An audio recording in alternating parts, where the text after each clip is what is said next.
It hadn't even been 5 minutes since I signed the divorce papers. I was already taking my son and daughter to catch a flight to London. Meanwhile, all 7 members of my husband's family were at a high-end reproductive medicine clinic accompanying his pregnant mistress for a scheduled ultrasound. No one expected that after reviewing the ultrasound results, the doctor would say just one sentence that would stun the whole family and send my ex-husband into a blind rage. When my pen touched the divorce decree, the wall clock in the mediator's office showed exactly 10:03 a.m. A very strange moment. No tears, no fights, no pain that I had imagined. Only a ringing emptiness in my soul. My name is Catherine. I am 32 years old. I am a mother of 2 young children. And exactly 5 minutes ago, I officially ended my 8-year marriage to David, the man who once promised to take care of me for the rest of my life. Barely had I put my signature down when David's phone rang. A familiar ringtone played. I knew immediately who was calling. David didn't even try to hide it. He answered the call right in front of me and the mediator. His voice instantly softened. Yes, I'm done. Wait a little bit. I'll be right there. The checkup is today, right? I could hear every word clearly. David's voice became so sickeningly sweet that it made me nauseous. Don't worry, my whole family will be there. Your child is the heir to our legacy after all. I exhaled quietly.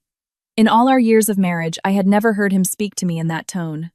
The mediator pushed the document toward David. He had to check the contents before signing. David didn't even look. He scribbled his signature and threw it back with contempt. Nothing to look at, nothing to divide anyway. He pointed a finger at me. The condo is my premarital property, the car too. The 2 kids, if she wants to take them, let her. Less hassle. His older sister Megan, standing nearby, immediately chimed in. Exactly. He's getting married again soon anyway. And to a woman who is carrying his son, another aunt interjected. Who would take a woman with 2 kids in tow now? These words hung in the air, but strangely it didn't hurt anymore. Probably because I had suffered for too long. I stood up, opened my purse, and placed a set of keys on the desk. These are the keys to the house. David was slightly surprised. We had moved out with the kids just yesterday. He smirked. Commendable. You're catching on. Megan added fuel to the fire. What isn't yours, you eventually have to return. I didn't answer. Silently, I took 2 navy blue passports out of my bag. I showed them to David. The visas have been ready since last week. David frowned. What visas? I'm taking the kids to study in London. Silence hung in the air. David froze for a few seconds, but Megan was the first to yell. Are you crazy? Do you know how much that costs? I looked at them. Money is not your concern. At that moment, a black Mercedes GLS pulled up to the entrance of the building. The driver got out and opened the rear door. He bowed politely. Miss Catherine, the car is ready. David's face changed upon seeing this. What kind of circus are you putting on? I bent down and picked up my daughter Chloe. My son Aiden gripped my hand tightly.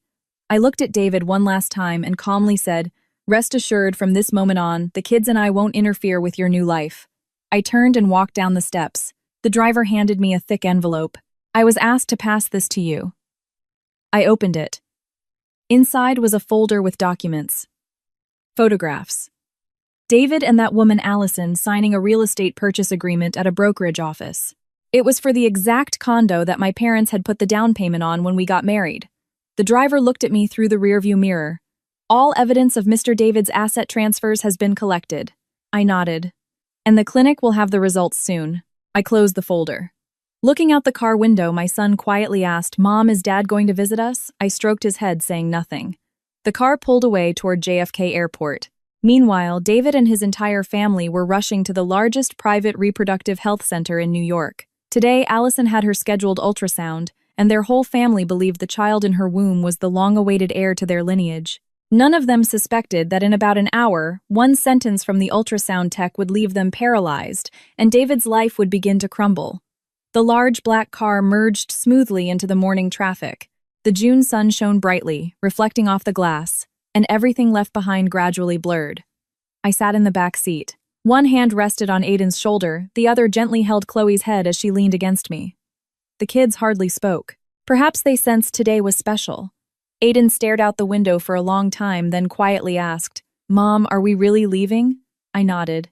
Yeah, and we're not coming back. My son's question made me pause. There are things adults understand perfectly well, but don't know how to explain to children. I just stroked his hair. We're going to start a new life. You and your sister will have a new school, new friends there. Chloe looked up. Mom, do they have parks there? I laughed softly. Yes, lots of them. The kids fell silent again, lost in their thoughts about a different world. The car drove through familiar streets. Stores, restaurants, markets. All this had been connected to my life for 8 years of marriage. But now it felt like a movie set for a film that had already ended. The driver checked the rearview mirror. Miss, Catherine, we are heading straight to the airport, correct? Yes, that's right. He nodded and kept driving. Just then, my phone vibrated. A text from Stephen, the attorney who was helping me. The clinic reported that David's family has arrived. I read the message and put the phone away. Everything was going according to plan. At the same time, at the Hope Private Reproductive Health Center, David's entire family was settling into the VIP waiting area. Allison sat on a plush leather sofa in an expensive maternity dress, her hand resting on her barely rounded belly. Her face glowed with smugness. David's mother, Linda, walked over and took her hand. My dear daughter-in-law, are you tired? Allison smiled softly. I'm fine, Mom. Linda patted her stomach. My grandson must be very strong. Megan immediately handed over a gift box. This is premium organic green juice. I got it through some connections. Drink it every day so you can give us a healthy, strong boy. Another aunt pulled a small silver pendant from her purse. I had this blessed at St. Patrick's. They say if you wear it, you'll definitely have a son. Allison accepted everything with a smile. She looked at David. See how much everyone loves our little one. David stood nearby, his face bursting with pride. Of course my son is the heir to the family. Linda looked at her son. Don't worry, honey. After the birth, I'll hire the best nanny. Allison will only need to rest. Megan added, right. And then our boy will go to that international prep school. David smirked. I already took care of that. I've reserved a spot. The people around them laughed and chatted happily. No one remembered the woman who less than an hour ago had signed divorce papers with David. At that moment, a nurse approached. Allison, it's your turn for the ultrasound. David stood up immediately. I'll go with you. The whole family followed. Linda asked, can we all go in? The nurse shook her head. Only one companion. David walked into the room with Allison. The room was cool. The bright white light made everything extremely clear. Allison lay on the examination table. David stood next to her and held her hand. Don't worry, I'm sure it's a boy. Allison smiled weakly. I think so too. The doctor put on gloves and began moving the transducer over her stomach. An image lit up on the ultrasound screen, gradually becoming clearer.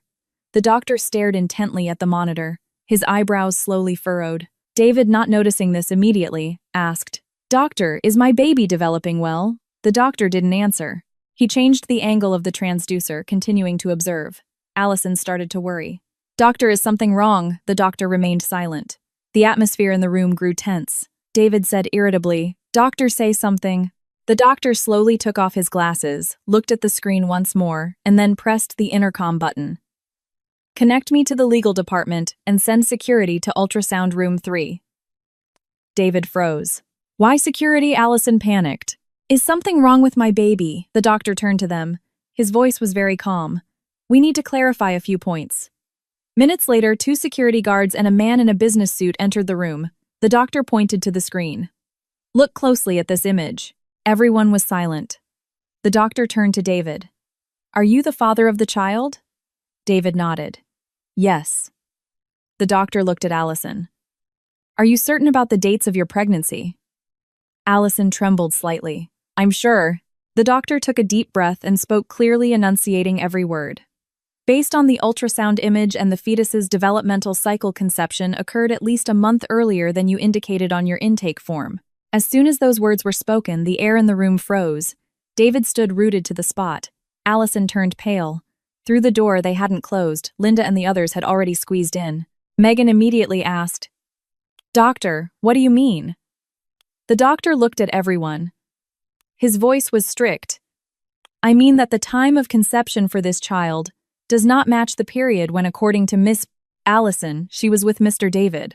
David turned sharply to Allison. Explain. Allison mumbled, maybe the doctor made a mistake. The doctor shook his head. We don't make mistakes. The ultrasound room plunged into dead silence. Only the quiet hum of the equipment could be heard. David looked at Allison like a stranger.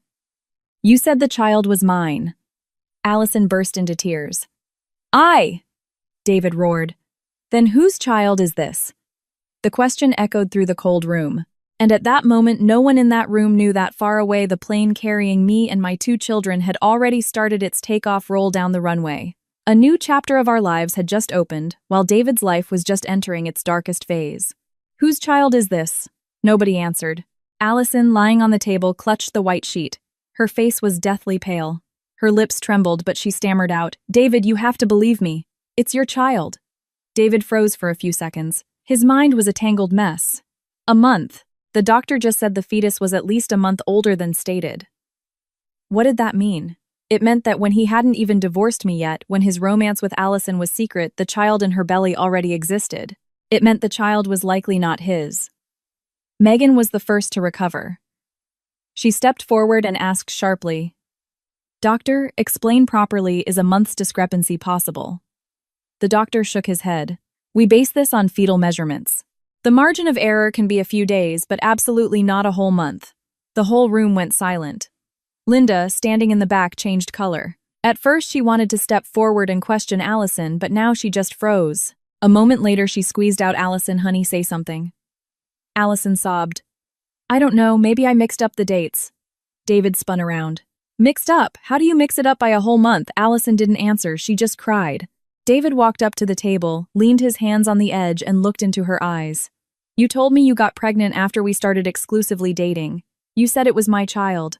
You said I had to take responsibility." Every word from David was as heavy as a hammer blow. Allison shook her head in panic. I didn't lie to you." Megan suddenly slammed her hand on the counter. "Didn't lie? Then what is the doctor saying?" Linda also stepped closer. "Allison, tell me honestly, are you sure this is David's child?" Allison lowered her head. The air in the room became so heavy it felt like a stone on everyone's chest. The doctor, seeing this scene, said quietly, "Generally, we advise getting a DNA test after the child is born." Those words sounded like a knife strike. David took a step back. His head was spinning. What had he been doing for the last few months? He forced me to divorce him. He transferred money to buy an apartment and a car for Allison. He promised his family an heir. All because of this pregnancy. And if this child wasn't his, David suddenly felt a chill down his spine. Megan couldn't hold back anymore. She lunged at Allison and grabbed her arm. "Tell the truth!" Allison cried out in fear. "Megan, I really don't know. You don't know," Megan hissed. "Who else were you sleeping with?" That question made everyone in the room freeze. Allison sobbed even louder. "No one," David looked at her, and there wasn't a drop of tenderness left in his gaze, only suspicion and anger. Linda suddenly turned to David. "Son, calm down." David smiled bitterly. "Calm down." He looked at Allison again. "How am I supposed to calm down?" Megan interjected. "Brother, I'll tell you this. This needs to be cleared up. You can't let them pin someone else's kid on you and make you pay for it." Allison cried hysterically. "I didn't lie to you, I really didn't. The doctor had to intervene. It's best if the family discusses this outside. This is a medical room." David didn't say anything else. He turned and walked out of the room. The whole family trailed after him, leaving Allison alone on the exam table, crying inconsolably. In the hospital corridor, the atmosphere was stretched to the limit. Megan spoke first. "David, I'll be blunt, you have to do a DNA test." Linda nodded. "Yes, absolutely." David didn't answer. He stood leaning against the wall with a blank stare. My image suddenly popped into his head. This morning, so calm, signing the divorce papers, not crying, not complaining, just saying one phrase, "I won't interfere with your new life." At the time, David thought it was funny. He thought I was weak and submissive. But now, a thought flashed through his mind. Why was she so calm? Why did she already have passports ready for the kids? Why did she leave exactly today? David suddenly felt that things weren't as simple as they seemed. At that moment, his phone vibrated. It was the CFO of his company. David answered irritably. "What now?" An anxious voice came through the line. "David, we have massive problems." David frowned. "Like what?" "3 of our biggest corporate partners just sent notices terminating their contracts." David froze. Those 3 projects were valued at over $10 million. If the contracts were canceled, the penalty would be nearly $1 million. David felt his heart squeeze. Why did they cancel? I don't know either. They just said they received some internal information about the company and decided to sever ties. David gripped his phone tighter. His ears were ringing. A $1 million penalty that amount could sink his company. I'm coming to the office right now. Saying that, David hung up. Megan asked, "What happened?" David threw back over his shoulder. "Problems at the company." But at that moment, a nurse approached them. "Mr. David, the bill for Allison's examination hasn't been paid yet." Megan immediately pulled out a credit card. "I'll pay." The cashier swiped the card.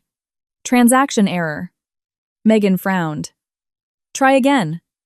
The cashier swiped again. "Same error. Your card seems to be blocked."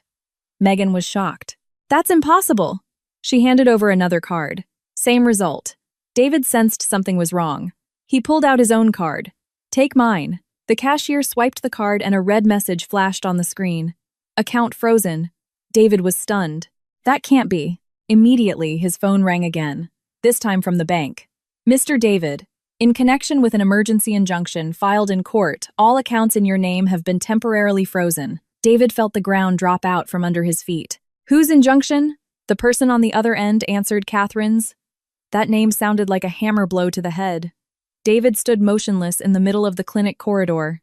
Only now did he begin to realize that the woman he had despised for 8 years had actually been preparing for this day for a very long time.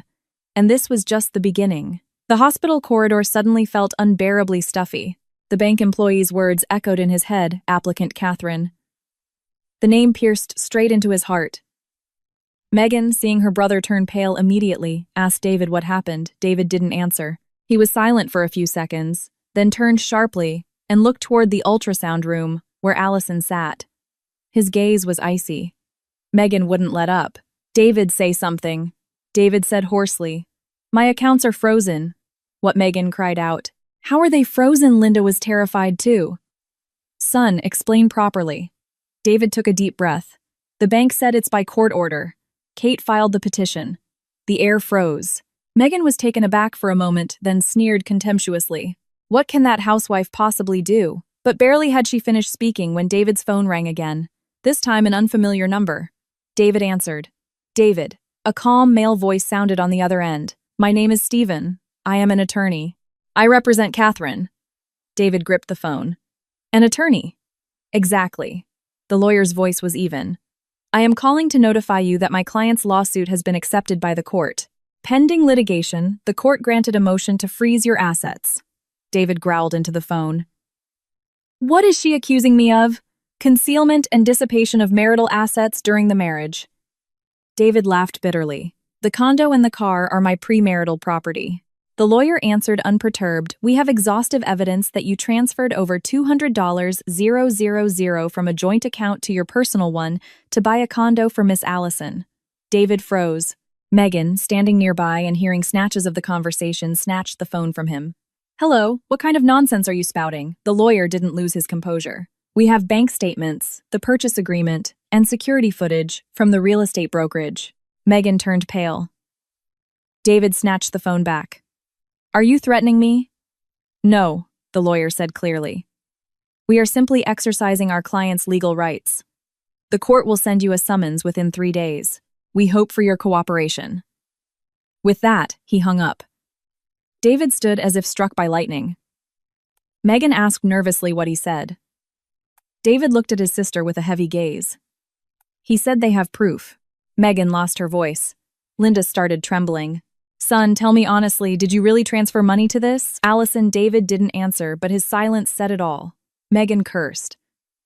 "My God, you actually did it," David said irritably.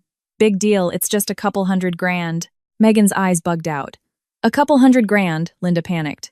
"That's your company's operating capital." "Yes." David nodded, but before he could finish, a nurse came out of the room. "Allison's family can go in." Allison followed her out. Her eyes were red from crying. Seeing David, she rushed to him. "David." David took a step back. Allison froze, noticing that his gaze had changed. There was no more tenderness, only coldness and suspicion. She asked in a trembling voice, "David, you believe me, right?" David smiled bitterly. "Believe you?" He looked at her stomach. "You say it's my child, but the doctor says the dates don't match." Allison burst into tears. Maybe they made a mistake, Megan interjected. How can you make a mistake by a whole month? Allison couldn't find an answer. Linda had also lost her composure by this point. Allison, tell me honestly, is the baby definitely David's? Allison lowered her head. Tears dripped onto the floor, but she remained silent. David, watching this scene, felt something indescribable. It wasn't just anger, but fear. If this child wasn't his, if Kate really had all the evidence, if the court recovered all the transferred money, David suddenly felt everything around him collapsing. At that moment, his phone rang again. It was the CFO. David answered. David, it's bad. What else? The three major partners sent official letters canceling the contracts. David felt his head splitting. What's the penalty? Almost $1 million. Megan, hearing this, turned pale.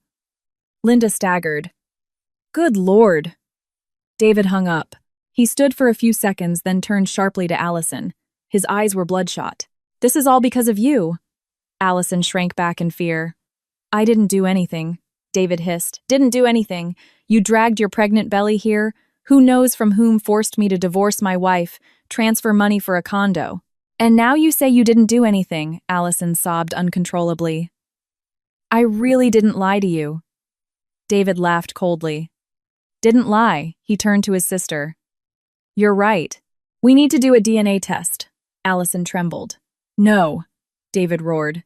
Yes, dead silence fell over the hospital corridor. No one said anything. Only Allison's quiet sobs could be heard. And somewhere far away in the sky, the plane carrying me and my 2 children was flying above the snow-white clouds. Aiden was asleep, resting his head on my shoulder. Chloe was looking out the window, counting the clouds. I gently stroked her hair. There was no more pain in my soul, only a strange sense of relief. Perhaps when a person endures for too long only by letting go, do they truly understand how precious the word freedom is? Personal comment. In life, there are people who think betrayal is just a game. They believe in their cunning that others will tolerate it forever. But they forget one simple thing. When a woman decides to leave in silence, it usually means she has been preparing for it for a very long time. And when the truth begins to surface, it's not the one who was hurt who pays, but the one who inflicted the wound. The hospital corridor emptied out. There were no more loud conversations, not because everyone had calmed down, but because everyone was crushed by their own anxiety. David stood, leaning against the wall as if all the air had been let out of him. Now not only doubts about paternity spun in his head, but a series of numbers that made his heart clench. A $1 million penalty, $200 000, transferred to buy Allison a condo, frozen accounts, and a lawsuit. It all added up to one massive wave, ready to crash over him, and he was standing right in its epicenter. Megan was still seething with anger. She turned to Allison with a venomous tone. Well, speak up, whose child is this? Allison, shaking her head, whispered through her tears. I don't know. You don't know, Megan laughed coldly. You're pregnant and you say, I don't know. Allison choked on her tears. I'm really not sure. Those words sounded like a slap in the face to David. He looked at Allison with utter disappointment. And you're telling me this? Allison trembled. I was only seeing you. And she fell silent. David clenched his fists. And who else? Allison lowered her head. She was silent, but this silence was more eloquent than any words. Linda staggered and took 2 steps back. Lord, who did you bring into our home, son? Megan boiled over even more. Just some trash, Allison sobbed. I didn't mean to. David smiled bitterly. Didn't mean to. You got pregnant by someone else. Said the kid was mine. Made me divorce, transfer money. You ruined everything. Allison trembled. I didn't think it would turn out like this. David suddenly hissed. And what were you thinking? That I'm an idiot. The tension was so high that even people walking by turned around. At that moment, David's phone rang again, this time from the real estate brokerage. He answered, David, I'm calling to inform you that a buyer has been found for the luxury condo you listed for sale. David froze. What? The person continued. The buyer has already put down a $50 000 deposit. They want to close the deal in 3 days. David yelled in rage. I didn't list any condo for sale, but we have a power of attorney to sell with your signature. Impossible. We also have a video recording of the signing. David was paralyzed. He suddenly remembered how 2 months ago Allison insistently dragged him to look at apartments. Then he signed a bunch of papers without reading them. He turned sharply to her. Did you know about this? Allison shook her head in fright. No, I didn't know. Megan hissed. Of course it was you. Allison sobbed even louder. I really don't know. David's head was spinning. He opened his mobile banking app to check his accounts again. The screen still read, account frozen. Immediately another call came in. This time an employee from his company. David, are you at the office? No. I'm coming right now. David frowned. What happened? The IRS just showed up. David froze. The IRS, yes. They say they received an anonymous report about tax evasion. Megan, hearing this, turned pale. Oh my God. David felt his legs give way. One face suddenly appeared in his mind. A calm face. Kate's face. This morning, signing the divorce papers, she hadn't said a word of reproach, hadn't shed a tear. She just silently put the keys on the table and quietly said, I won't interfere with your new life. David had thought she was weak, but now he began to understand she wasn't weak. She was simply leaving the battlefield before the real battle began. David felt a chill run down his spine. Linda was in a full panic. Son, tell me honestly, is it serious with the company? David didn't answer, just said quietly, Mom, I need to go to the office. Megan immediately chimed in. I'm going with you. David nodded, but before leaving, he turned and looked at Allison. That look made her tremble. Stay here, don't go anywhere. We're doing a DNA test. Allison was scared. David, he said coldly, if the child is mine, I will take responsibility. But if not, he didn't finish, just looked at her for a long time. That look let her know what awaited her. David turned and walked away. Megan and Linda hurried after him. The hospital corridor became quiet again. Allison slid down into a chair, clutched her stomach, and burst into tears. And somewhere far away, high in the sky, the plane carrying me and my 2 children was flying over a sea of white clouds. Aiden had already fallen asleep. Chloe was still looking out the window. She turned to me and asked, Mom, are we there yet? I smiled. A little bit more. Chloe hugged my arm. Mom, are we coming back? I looked out the window. The clouds drifted slowly. There are places in life that once left you never want to return to, I said softly. If you want someday, we'll come visit. Chloe nodded and turned back to the window, and I closed my eyes. For the first time in many years, I felt true peace in my soul. David's car flew out of the hospital parking lot at high speed. Megan sat in the front passenger seat, Linda in the back. For a long time, no one said a word. There was such heavy silence in the cabin that only the roar of the engine and the noise of street traffic could be heard. David drove very fast. His hands gripped the steering wheel so tightly his knuckles turned white. His mind was in chaos. Allison was pregnant, but not sure the child was his. Accounts frozen, the luxury condo possibly already sold, partners severed contracts. The IRS auditing the company. And all this happened in less than one morning. Finally, Megan couldn't take it. David, tell me honestly, is it really bad with the company? David didn't answer right away. He looked straight at the road. His voice was hoarse. If I have to pay the Megan turned. 1 million.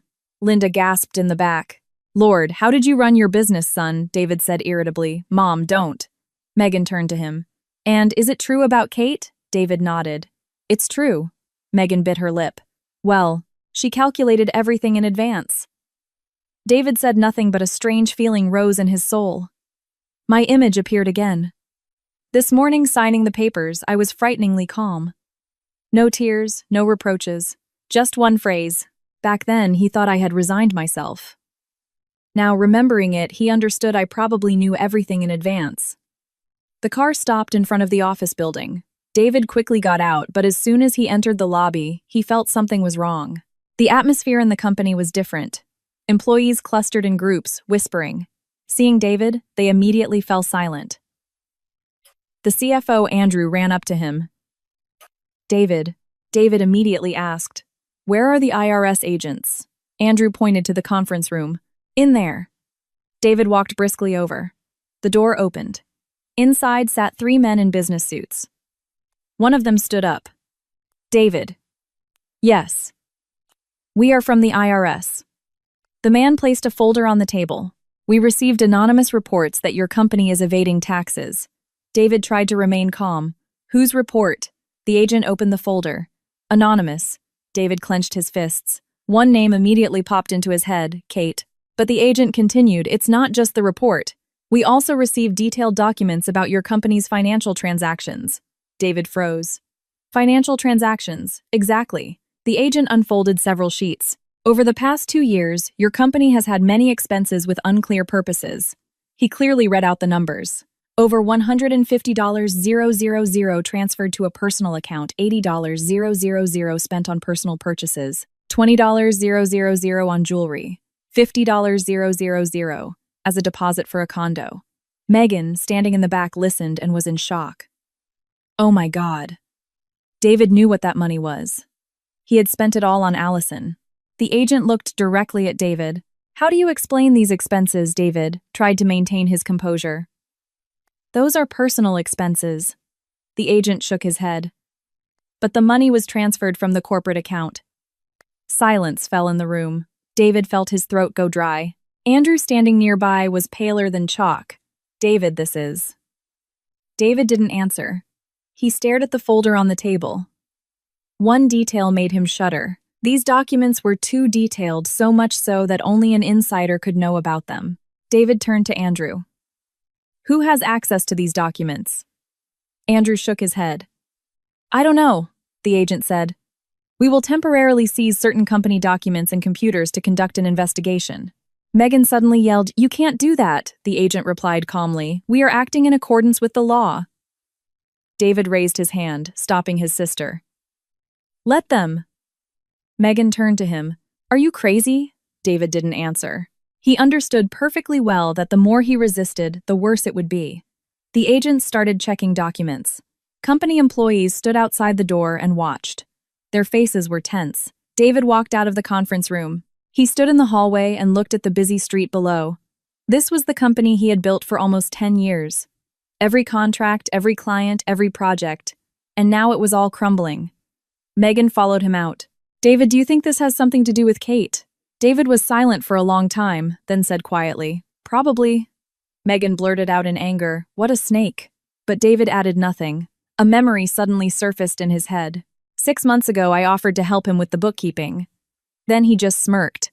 You're a housewife. What do you know about business? He had no idea that during that time I had seen everything, every expense, every transaction, every secret. And somewhere very far away, the plane carrying me and my 2 children had already crossed the ocean. Aiden just woke up and rubbed his eyes. Mom, are we there yet? I smiled. Almost, sweetie. Chloe was still pressing her face to the window. Mom, there are so many clouds here. I looked at my children and warmth spread through my soul. Perhaps life is always fair in its own way. When one door closes, another opens. Personal comment. There's a funny thing about life. When a person is too confident in their own cleverness, they often forget that others can also learn to be strong. Many men think their wives will endure forever, but they don't understand. When a woman is silent for too long, it's not weakness, it's the moment she prepares to stand on her own 2 feet. And when that day comes, everything changes so fast that they don't even have time to figure out what happened. That evening, David's office resembled a disturbed beehive. The IRS agents were still in the conference room, stacks of documents had been opened, every folder was meticulously checked, accounting computers were seized, and employees moved around the office less freely than before. David stood by the window looking at the busy street below. Cars hurried about their business. Life outside went on as usual, and only his own life seemed to be rolling inexorably downhill. Andrew, the CFO, approached him and said quietly, David, I have to tell you something. David turned around. What else? Andrew looked around and whispered, I just checked the corporate email. And the 3 major partners who canceled their contracts didn't do it for financial reasons. David frowned. Then why? Andrew swallowed. They say they received an anonymous package of documents. What documents? It contained proof of the company's misappropriation of funds. David was silent. Andrew continued. And that's not all. There were also copies of all your transfers to Miss Allison. David felt something explode in his head. Where was it sent from? Andrew shook his head. Unknown. But this person definitely knows the company's internal operations very well. David clenched his fists. He knew only one person could know it all so well. Kate. Megan, standing nearby and eavesdropping on the conversation, walked over and snapped irritably. I told you she calculated everything. David said nothing. He suddenly remembered evenings a few months ago. Then I often sat at the dinner table and asked him the most ordinary questions. How are things at the company? How's the new project? Do you need help with the paperwork? Then David just smirked. Take care of the house. I'll handle the company myself. He didn't suspect that while he was busy with Allison, I had enough time to figure out every number in his accounting. An agent came out of the conference room. Mr. David. David turned. Yes. We need you to sign some documents. David walked into the room. The agent put a stack of papers on the table. This is the receipt for the seizure of accounting records. David ran his eyes over a few lines. Every word on the paper was like a stone on his heart. How long will this take? We can't say yet. David signed. His hand trembled slightly. The agents gathered the documents and left the office. When the door closed behind them, Andrew sighed. David, if they find a violation. David cut him off. I know. Megan couldn't hold back anymore. David, I'm serious. You have to do something. Like what? Meet with Kate. David turned sharply. Meet with her, Megan nodded. You need to talk. David laughed coldly. She sued me. All the more reason you should meet with her, Megan said bluntly. I think she did this out of revenge. But if you make concessions, maybe she'll drop the lawsuit. David was silent. The thought had already crossed his mind, but one thing prevented him from accepting it: pride. For all 8 years of marriage, he considered himself the boss. He decided everything. He made the money. He thought I was just a housewife, and now he had to bow his head to this woman. David smiled bitterly. We'll see. Megan sighed. You're still clinging to your pride. David didn't answer. At that moment, his phone vibrated. The name Allison lit up on the screen. David stared at it for a few seconds before answering. Allison's voice trembled. David. I'm at the hospital. So, Allison sniffled. My mom just called. David frowned. And she knows everything. David laughed coldly. Did you think it could be hidden? Allison burst into tears. Can you come over? David replied in an icy tone. No, I'm busy. Allison panicked. But I'm scared. David cut her off. What are you scared of? Allison paused, then said quietly. I'm scared the baby isn't yours. David smirked. So what? Allison sobbed. Will you leave me? David said slowly. It's not an if. You get it. Saying that he hung up. Megan looked at her brother. That was too cruel. She lied to me first. Megan sighed. What a mess. And somewhere very far away, the plane had already landed. After a multi-hour flight, the kids and I walked out of the terminal at Heathrow. Aiden seriously rolled his small suitcase. Chloe held my hand tightly. Mom, it's so cold. I smiled. It's not like home here. We stepped outside. The sky was gray. A light breeze was blowing. A man stood by the exit waving to us. It was Nick, an old friend of my father's who helped me set everything up here. He walked over, his voice warm. Tired from the trip, kiddo? I shook my head. No, everything is fine. Nick leaned down to the kids. This is Aiden and Chloe, right? Aiden said politely. Hello, Uncle Nick. Nick smiled kindly. Good boy. He turned to me. The house is already prepared. You don't need to worry. I looked at my children standing nearby and felt something indescribable. Probably for the first time in many years, I felt that my future was truly in my hands. Personal comment. Life is sometimes like a game of chess. Some people think they always move first and therefore underestimate the opponent. But they forget that the one who stays silent isn't always weak. Some step back not to lose, but to see the whole board better. And when they start making their move, everything can change so fast that the opponent doesn't have time to react. Evening fell over the city, but David's office was in near chaos. After the IRS temporarily left the building to draw up reports, the entire accounting department remained sealed. Employees huddled in groups and whispered. The conversations were quiet, but their anxious glances constantly darted toward the director's office. David sat at his desk, a stack of papers in front of him, but he couldn't read a word. His mind was overloaded with everything that had happened in a single day. A $1 million penalty, a tax audit, frozen accounts, and Kate's lawsuit. On top of everything, Allison's pregnancy. Megan sat opposite him, arms crossed over her chest. She stared at her brother for a long time before saying, David, I've thought it over. David looked up. What? There's only one way to solve this problem. David smiled bitterly. Which is, you have to meet with Kate. David was silent. Megan continued, I know you don't want to, but right now there's no other way out. David looked out the window. The evening sun flooded the office with light, but in his soul it was darker than ever. Megan lowered her voice. If you let this case go to court, they could recover all the money you transferred to that Allison. David grimaced. So what? Megan sighed. It's not just about the money. You could face criminal charges. David said nothing. He knew his sister was right. Some of that money had been transferred from the corporate account. If the IRS proved it. David closed his eyes for a few seconds. At that moment, his phone rang again. It was Allison. David looked at the screen with obvious annoyance. Megan said, Answer it. David pressed the button. Allison's voice on the other end was panicked. David, can you come to the hospital? David frowned. I told you I'm busy. Allison burst into tears. David, your mom was just here. David froze. My mom, yes, she was here. David jumped up. What was she doing there? Allison sniffled. I don't know. David immediately hung up. Megan asked, What happened? Mom is at the hospital. Megan sighed. Then you have to go. David grabbed his car keys. Come with me. The Hope Reproductive Health Center was much more crowded than in the morning. When David entered the waiting area, he saw Linda standing right in front of Allison. The atmosphere between them was so tense that everyone walking by turned to look. Allison sat on a chair, eyes red from crying. Linda stood over her with an icy glare. David walked over. Mom. Linda turned around. You finally showed up. David looked at Allison. What happened? Linda smiled bitterly. Ask her. Allison lowered her head. Her hands crumpled the hem of her dress. Megan walked over and commanded in a sharp voice. Speak. Allison trembled. I didn't mean to.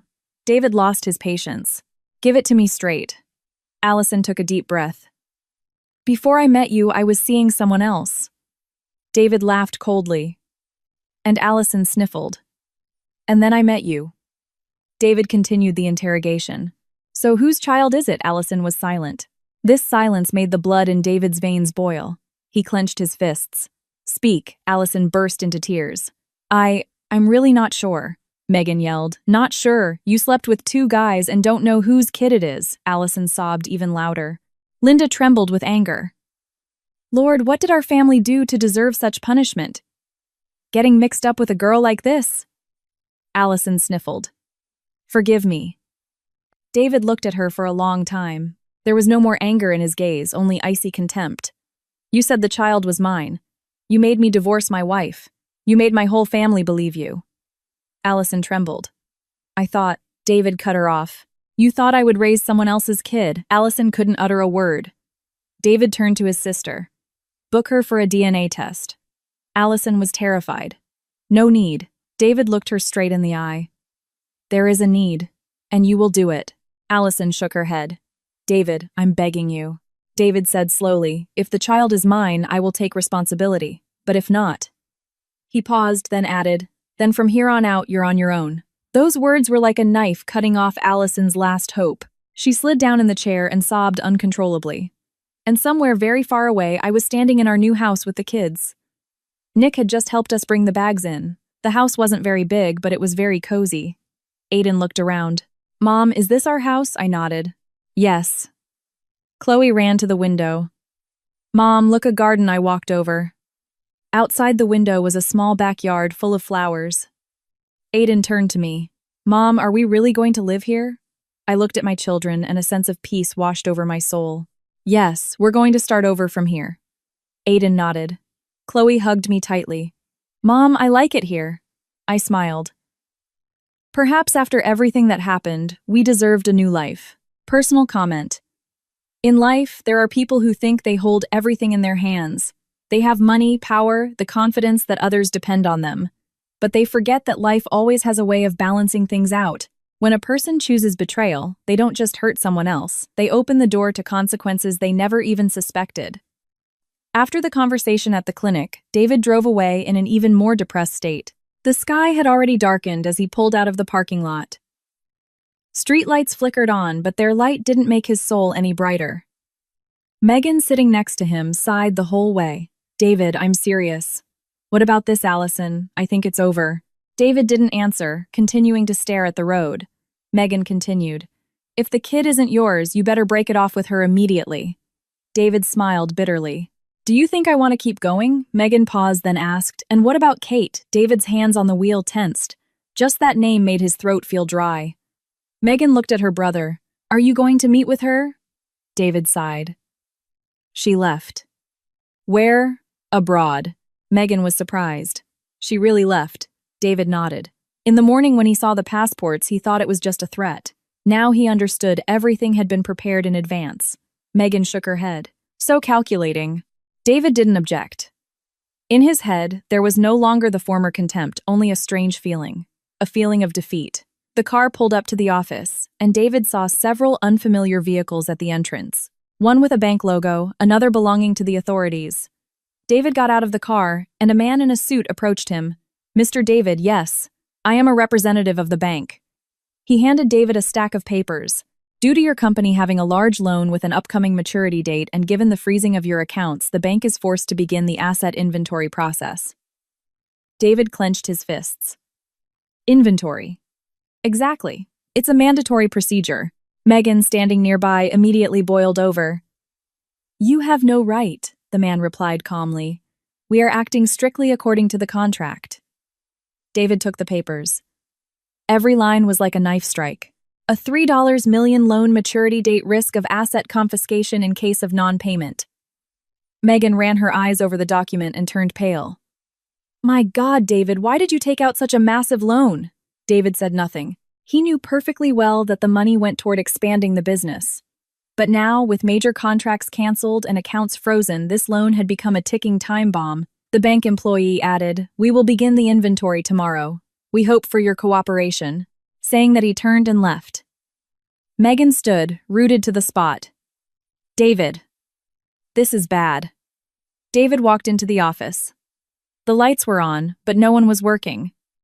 Several employees were huddled in a corner. Seeing David, they fell silent. Andrew, the CFO, ran up to him. David, what? Andrew said quietly. 2 more employees just submitted their resignations. David frowned. Who? The head of sales and the lead project engineer. David smiled bitterly. Good for them. Megan sighed. Rats fleeing a sinking ship. David walked into his office. The spacious office he was once so proud of now felt empty and cold. He sat in his chair and opened his phone. In his contacts list was Kate's name. His finger hovered over the screen. He remembered the early years of their marriage. They had just gotten married, living in a small apartment. There wasn't much money, but every dinner was warm. I often waited for him to come home from work sometimes, until 1:00 p.m., sometimes staying up all night while he was at business meetings. But I never complained once. David stared at the phone screen, and a feeling he had never thought about rose in his soul. Remorse. Megan stood in the doorway. David, what are you thinking about? David turned off his phone. Nothing. And at that very time, somewhere very far away, I was standing in the backyard of our new house. The evening was quiet, a light breeze rustled the flowers. Aiden was helping Nick water the garden beds. Chloe was running around the yard, chasing a butterfly. Aiden, catch it! Hold on! The children's laughter echoed through the small garden. Nick turned to me. How do you like it here, kiddo? I smiled. Very peaceful, Uncle Nick. He nodded. Your father told me you are very strong. I looked at the kids. I don't know if I'm strong. I just didn't want my children growing up in a family full of lies. Nick nodded. You did the right thing. I looked up at the darkening sky. There are things in life that once closed you never want to open again. And it seems the old chapter of my life is truly over. There is a simple truth that many do not realize. Happiness cannot be built on betrayal. When a person abandons their family in pursuit of new illusions, they think they are seeking freedom, but at some point they realize they have lost not just a marriage but the very home they once had. That night, David barely slept. He sat in his office until late. The lights in the building had already gone out. Only a yellow strip of light seeped from the director's office. Outside the window, the city glowed with lights, but David's soul was as empty as a room after moving out. His phone lay on the desk. The screen was dark. Kate's name was still in his contacts list. All it took was pressing one button. But David couldn't. His male pride wouldn't let him. Suddenly, the phone vibrated. It was Andrew, the CFO. "David, are you still at the office?" "Yes." "Can I come up?" David sighed. "Come up." Minutes later, Andrew entered the office. His face was pale. "What happened?" Andrew put a folder on the desk. "Look at this." David opened it. It was a preliminary financial report following the cancellation of the contracts. The red numbers hurt his eyes. Megan, standing in the back, glanced over and gasped. "A $1.5 million deficit." Andrew nodded. "And these are preliminary calculations without taking into account the contract penalties." David leaned back in his chair and closed his eyes. $1.5 million plus a $1 million penalty plus the bank loan. The total sum far exceeded the company's current capabilities. Megan asked quietly. "There's no way out." Andrew shook his head. "If there's no new cash injection, the company will last a month at most." Silence fell in the room. A month sounds like a long time, but in business, it's just a blink of an eye. David stared at the report in front of him. Every page reminded him of his mistakes. The money transferred to Allison, the neglected projects, the hasty decisions. Megan sighed. "David, do you remember how it all started?" David opened his eyes. "What exactly?" "When the company was just being founded, Megan sat in a chair. Kate helped you a lot." David was silent. Megan continued. "I remember you didn't even have an accountant back then. Kate kept all the books for you." David smiled bitterly. "Why bring up the past?" Megan looked her brother straight in the eye.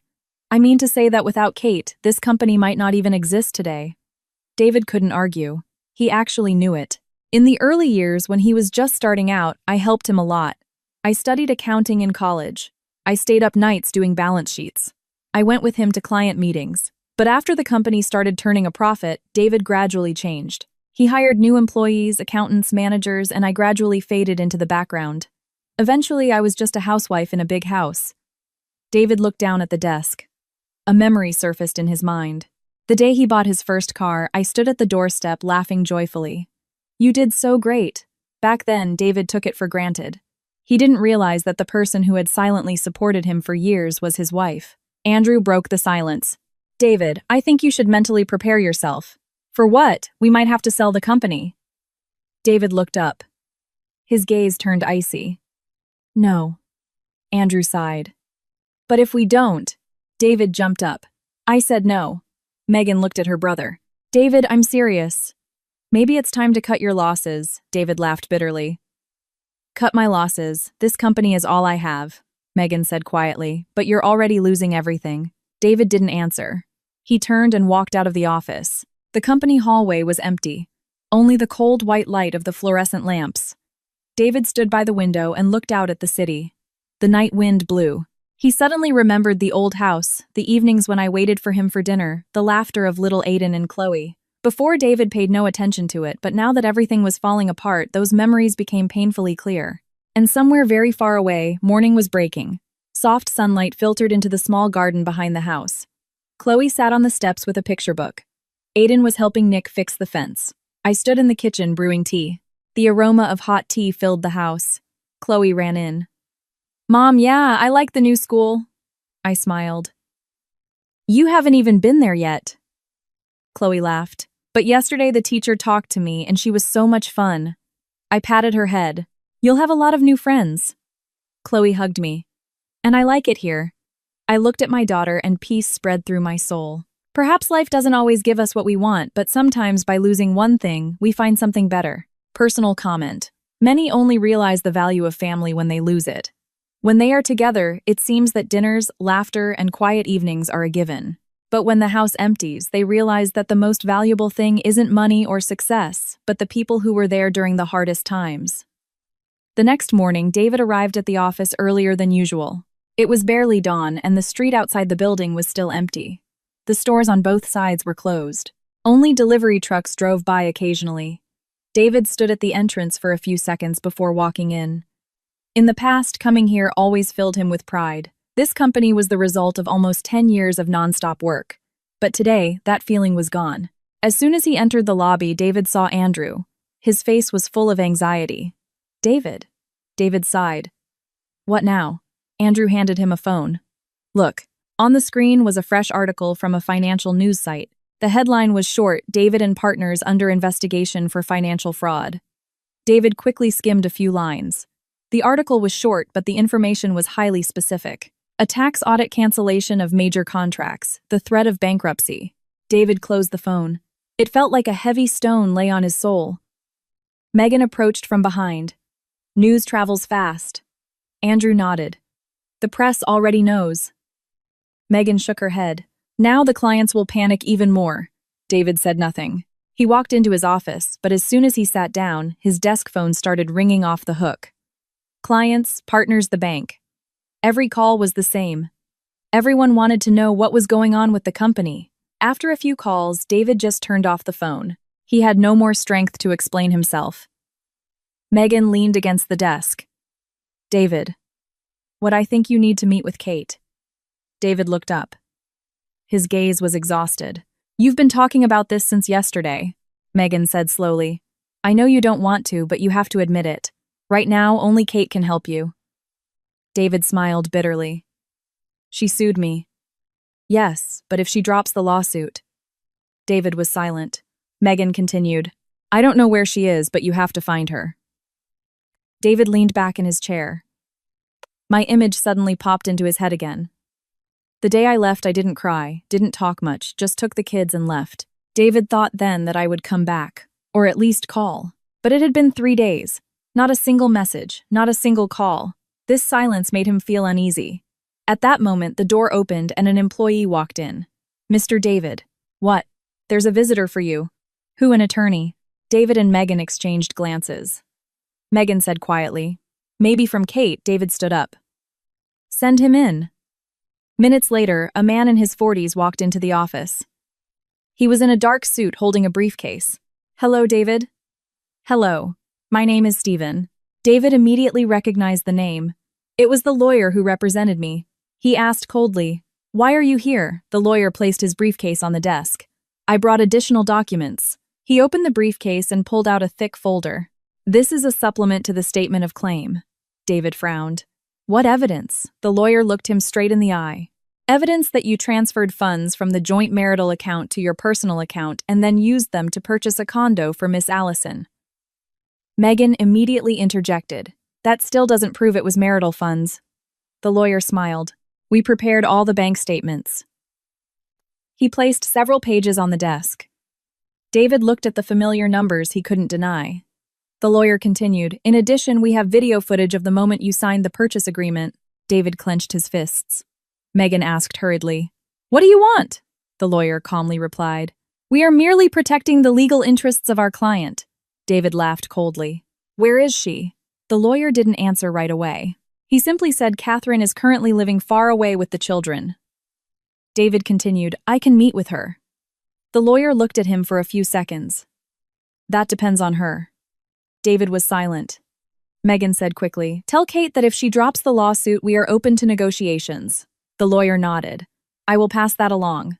Saying that, he gathered the documents and stood up. Before leaving, he turned around and added, David, I want to remind you of one thing. David looked at him. The lawyer said slowly, Some mistakes in life cannot be fixed with money.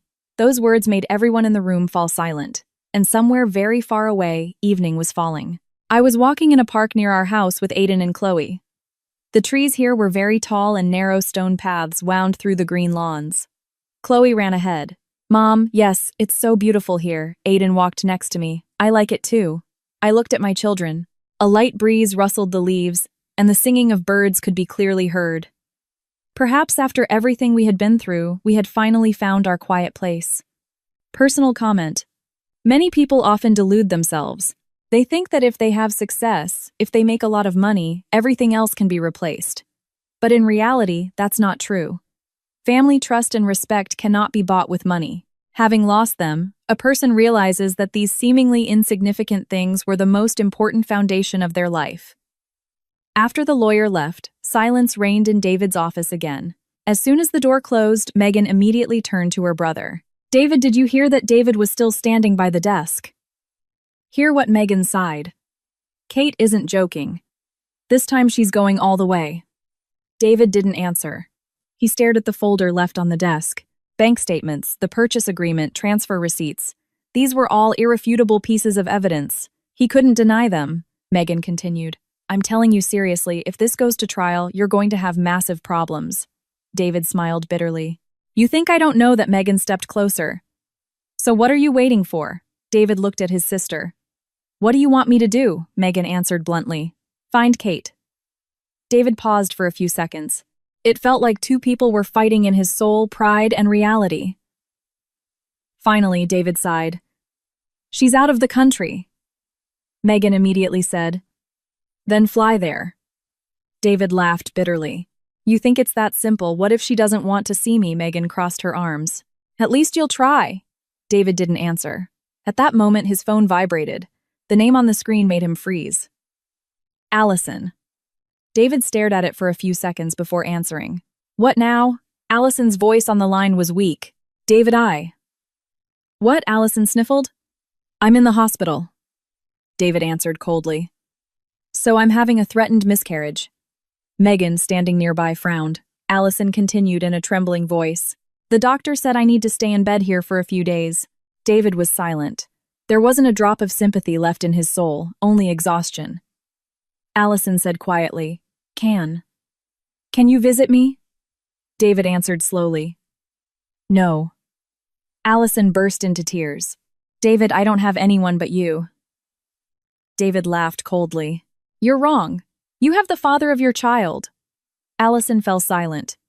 After a few seconds, she asked in a trembling voice, Do you really not believe me at all? David answered shortly, No. And he hung up. Megan looked at her brother. That was too harsh.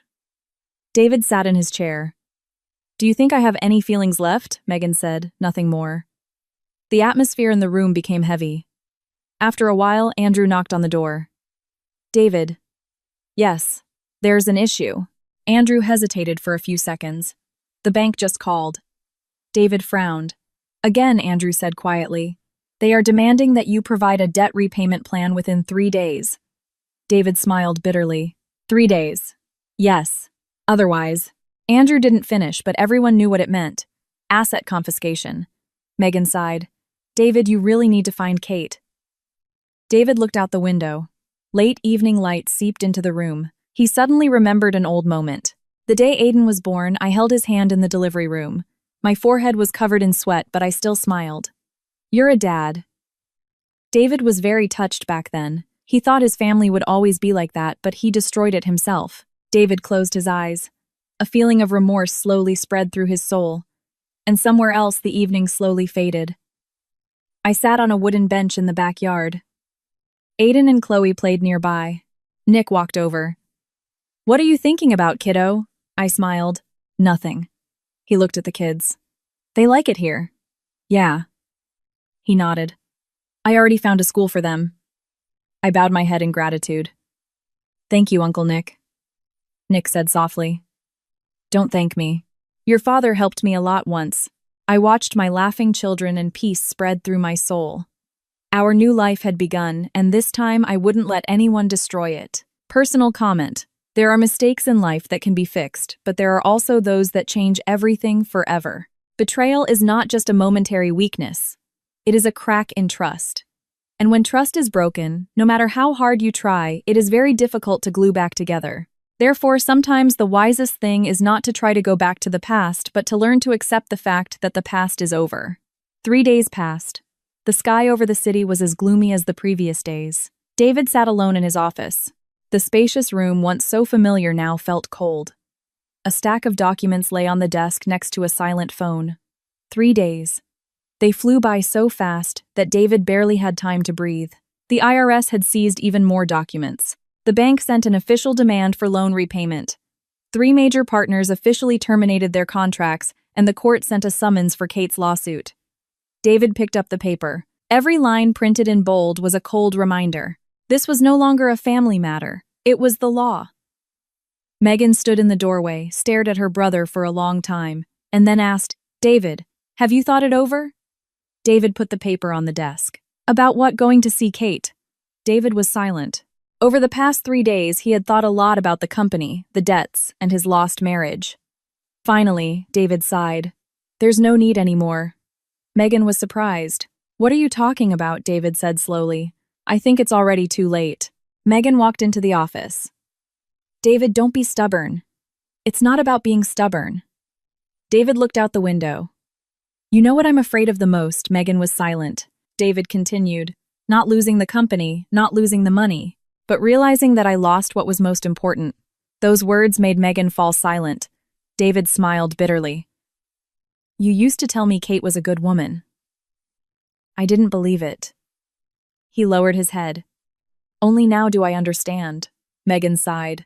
David, I still think you should talk to her at least once. David shook his head. No need. I know she won't come back. Megan went quiet. Silence reigned in the room again. At that moment, Andrew knocked on the door. David. What is it? Andrew placed a stack of papers on the desk. This is the official notice from the bank. David opened it. Reading just a few lines, he understood everything. The bank was initiating foreclosure proceedings on the collateralized assets. This meant that the story of David and partners had practically come to an end. David folded the paper. This time, he felt no panic, only a strange calmness. Perhaps when everything reaches the end, a person stops being afraid. And somewhere very far away, morning arrived very softly. Early sunshine shone through the leaves of the trees in the park. I sat on a wooden bench and watched my children run on the lawn. Aiden played ball with new friends. Chloe sat under a tree and laughed with a little blonde girl. The children's laughter carried through the clear morning air. Nick sat next to me. How's life treating you here, kiddo? I smiled. Very peaceful, Uncle Nick. He nodded. That's good. After a while, he asked, Do you ever think about going back home? I looked at the kids. Aiden was running very fast. Chloe waved to me and yelled, Mom, I'm up. Maybe someday, I said, but not now. Nick smiled. I understand. I walked over to the kids. Chloe hugged my arm. Mom, I like it here. I patted her head. Me too. Aiden ran up. Mom, I won, I laughed. Good job. The kids took my hands and the three of us walked down the narrow park path. A light breeze rustled the leaves. I looked up at the blue sky and felt a lightness in my soul. There are chapters in life that when closing bring a lot of pain, but sometimes they are exactly what open up a new, more peaceful life. Life always finds a way to teach us the lessons we don't want to learn. When a person has everything they think, the most important things will always be around. But in reality, that's not true. Family, trust, and love are very fragile. Having lost them due to selfishness and betrayal, there isn't always a chance to get everything back. And sometimes, the best thing we can do is not to try to fix the past, but to learn to live better for the rest of our lives. Looking back at the whole story of Catherine, David, and their circle, perhaps what makes you think the most isn't who won and who lost. Life is not a simple game of chess. What torments you is the choice made in a single moment. A choice that seems insignificant, but changes the fate of an entire family. For David, the biggest mistake wasn't just the betrayal. The bigger mistake was losing respect for his wife. When a man begins to neglect the one who went through the hardest years with him, that is when the foundation of the family begins to crack. Money can be earned again, a company can be rebuilt, but once trust is broken, it's very hard to glue back together. As for Catherine, many might think she was too cold, leaving so quickly. But in reality, it was strength. Some women faced with pain, cry, beg, or try to hold on.